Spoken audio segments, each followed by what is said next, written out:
레오나르도 디카프리오가 말하는 나에게 영화란 무엇인가? 에 대한 육성 고백. 지난번에 이어 두 번째로 소개해드린다. 1. 내가 연기하는 어떤 캐릭터와도 닮았다고 생각하지 말라. 그것이 연기라고 불리는 이유이다. 2. 연기의 가장 좋은 점은 다른 캐릭터에서 자신을 잃고 실제로 그 대가를 받는다는 것이다.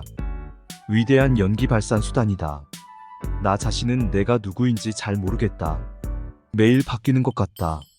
3. 나는 훌륭한 영화 제작자와 함께 일할 수 있는 축복을 받았기 때문에 아마도 감독으로 일하는 저주를 받았을 것이다.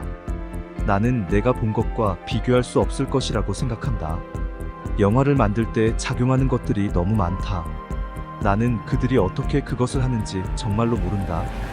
사실 알레한드로치 이냐리투와 마틴 스콜세지와 같은 오랜 경력을 갖고 일하면서 후회하는 한 가지는 관음증이 될 수 없고 옆에 서서 무엇을 지켜볼 수 없다는 것이다. 왜냐하면 나는 내가 매일 하는 일에만 관심이 있기 때문이다. 그러나 누군가가 내가 가진 모든 위대한 경험을 문서화하고 결정을 통해 배우는 것은 멋졌을 것이다. 이들 감독들과 함께 일할 때 찾아야 할 것이다. 평범한 것에서 무언가를 바꾸는 것은 이 작은 결정이다. 4. 내 나이보다 젊게 연기할 수 있다. 하지만 나보다 나이가 많은 캐릭터도 연기할 수 있다. 난 그냥 애를 연기할 수 있는 배우가 아니다. 5. 영화 사업에서 외로움만큼 위험하고 두려워하는 것은 없다. 나는 세계의 가장 외딴 지역에서 영화를 촬영하고 있다. 나는 내 가족과 친구들과 분리되어 있다. 그리고 어느 시점에서 나는 호텔방에서 거울을 보고 자신을 바라보고 있다. 나는 얼마나 외롭고 평범한 삶을 사는 것과 얼마나 멀리 떨어져 있는지 깨닫게 된다. 그것은 장에 상당한 펀치를 가하는 것이다. 6. 인셉션 및 감독 크리스토퍼 놀란 제작에 관하여 내가 그것에 대해 뭐라고 말해야 할지 모르겠다. 하지만 그것은 크리스 놀란이 꿈의 정신 분석을 탐구하고 또한 높은 옥탄가의 액션으로 가득 찬 초현실적 영화를 만드는 것이다. 모두 그의 마음에서 생성되었다. 그는 모든 것을 썼고 그 모든 것이 그에게 의미가 있다. 우리가 이 영화를 할 때 별로 이해가 되지 않았고 영화가 무엇인지 매일 우리가 무엇을 하는지 알아내기 위해 수많은 탐정 작업을 해야 했다. 하지만 신에게 감사하다. 그가 하는 일을 아는 사람이 있었다. 7. 아마 내가 배우가 되고 싶었다는 사실을 완전히 명확하게 알 수 있는 유일한 방법이었을 것이다.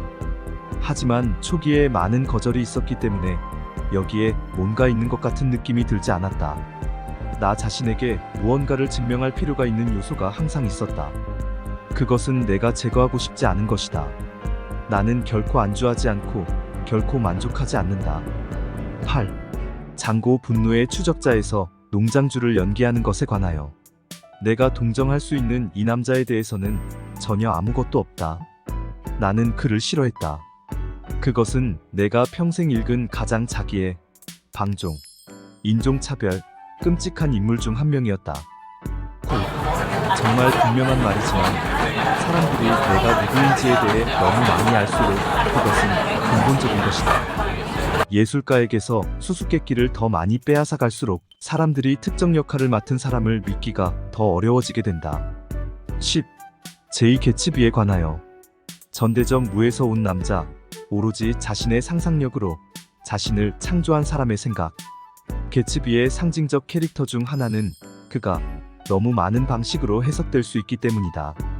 절망적 로맨틱, 완전히 집착하는 와코 또는 부에 집착하는 위험한 갱스터라고 할 수 있다. 11. 제임스 카메론 감독에 관하여 제임스는 그가 원하는 것을 정확히 알고 있다. 말할 것도 없이 누군가가 타이타닉 세트에서 다른 방식을 느꼈을 때 대결이 있었다. 짐은 모든 사람들 앞에서 그들과 함께했다. 그는 자신이 어떻게 느끼는지 정확하게 알려주고 있다. 그러나 그는 존 포드 감독 혈통이다. 그는 자신이 원하는 영화가 무엇인지 알고 있다. 12. 찰리 로즈에 관하여 독립 장르 영화 제작과 큰 예산, 일종의 스펙터클 영화 사이에는 더 큰 격차가 있을 것이다. 그리고 이 두 가지가 혼합된 영화는 깊은 내용을 담고 있고 어느 정도 범위가 있는 영화는 해체될 것이다. 나는 업계에서 점점 더 많은 일이 일어나고 있다는 것을 알았다. 이것은 수천 번 본 영화의 역류이다. 아니면 기회를 잡고 정말 낮은 예산으로 작은 영화를 만들고 어떻게 되는지 보라. 13. 타이타닉에 관하여. 그렇게 객관화되는 것에 꽤 낙담했다. 연기를 좀 그만두고 싶었다. 하지만 그것은 내 삶을 많은 면에서 변화시켰다. 하지만 동시에 기회를 주지 못했다고 말할 수도 없다. 처음으로 내 경력을 관리하게 되었다. 14. 타이타닉 이후 명성에 관하여. 그때는 우리가 지금 갖고 있는 인터넷 파파라치 시대는 아니었다. 하지만 내 이름은 더 이상 내가 아니었다. 나는 이런 종류의 것이었다. 케이트도 느꼈다.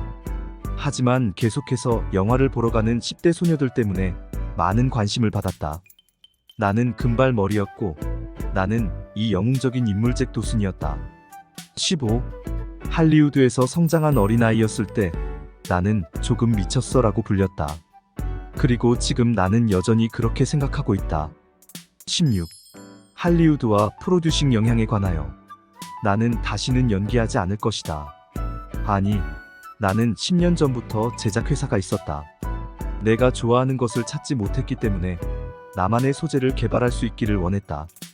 이 모든 것은 갱스 오브 뉴욕에서 비롯된 것이다. 글쎄, 내가 이것을 검색할 수 있고 이 프로젝트에서 마틴 스콜세지와 함께 일할 수 있다. 다른 스튜디오가 관심을 기울이지 않는 프로젝트이다.